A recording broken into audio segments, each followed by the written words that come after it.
everybody? How you doing? This is Barry, that Goat Metal Show, with the weekly recap. Hope everybody's doing good. Hope everybody had a great weekend. And first and foremost, I want to give a good, big shout out to my man Lee from Warhammer 666 on that interview we did with him, which we are now calling a part 2 of the trilogy. We're going to set up a part 3 with him sometime down the line because we got together with him. We started talking about, trying to just talk about his album. We did some continuations from our first interview with him and just got into some other stuff. And then, of course, as we just keep on going, other things start to pop up and we realize, you know what, we're going to try to turn this into another one and maybe we'll come up with something and, just have an excuse to do a part 3, man. But he was great. If you get a chance, just catch the replay of it. It was a fun time. We had some good stuff there to talk about. And everything was cool. I can't wait to do it again with him, and hopefully we're gonna have some other guests in the future. We got some other people down the line. We're gonna try to hook up, do some interviews, and we'll get it going. All right, let's get over to the news. Original Possessed guitarist was killed in a shootout with San Francisco police. What apparently started as an altercation between neighbors over some loose tree branches and leaves ended up with the original Possessed guitarist Brian Montana getting gunned down in a shootout with San Francisco police officers this past Monday. The incident is being described as officials as a tragedy that luckily resulted in no other injuries or deaths.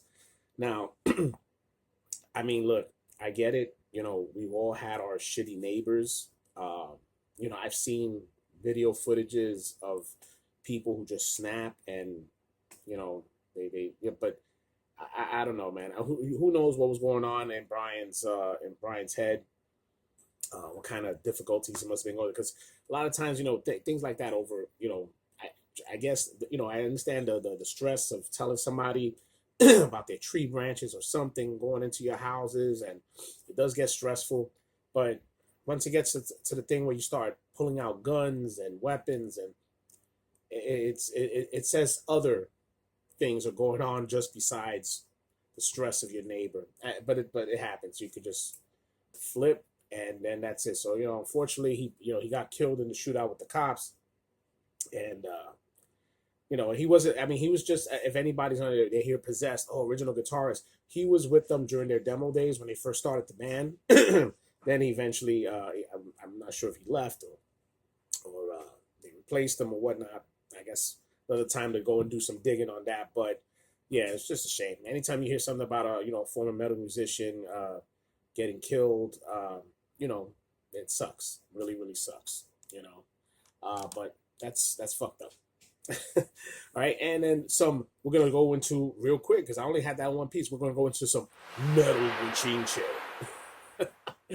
Spotify removed System of a Down Toxicity album from platform. All right. Fans of System of a Down were surprised and disappointed this week to discover that the band's landmark album Toxicity has been removed from Spotify. The 6-time multi-platinum release, widely considered one of the most influential new metal albums of the early 2000s, is currently unavailable on the platform. But you're able to go and listen to 2 songs, which is Chop Suey and Areas, because those songs are part of compilations or something like that. I mean, look, that's one of my, I dig that album. I think that's a great fucking album. I still listen to it to this day. It's one of the, it's a great fucking album to listen to. But I didn't, I was trying to figure it out. Nobody's giving any really good details on why Spotify just took it down. It could be a number of things, it could be political. It could just be, some maybe new management in Spotify. And a lot of times when you see things like this, it could be somewhat political. I'm going to go on the political scale of just throwing that out there into the bochinche realm, but hey, it is what it is. I mean, the fans will speak, and I'm sure that at some point they'll put it back. Man, they're not going to let that shit go. And we're going to go on real quick to some national inquiry news. All right. I heard through the grapevine, well, Vincent Crowley made an announcement. Vincent Crowley now is going to be coming out with a new album, hopefully with Ashron in 2026 or somewhere around there. I know he mentioned about doing the recording, and the fans have spoken, and Ashron's going to come out with a new album, right? So there was rumors in the community that somebody was gonna make a special guest vocals, and I heard something about the King Frazier from Dork Angel was gonna go and do some vocals on a song I think was called "The Devil's Shed." So I'm hearing Frazier's going crazy. He was going nuts. It's going nuts. So I contact Vincent, and Vincent, hey, is this true? Just one word, no. So there goes that. No, Frazier will not be in the new Asheron. So there goes that. All right, that's all I got right now, man. I'm gonna flip it over to Rich, the silent producer, for some take. Take it over, Rich. All right, thanks, Barry. This is a reminder that the new Infuriator album is available on Bandcamp. May the 4th be with you.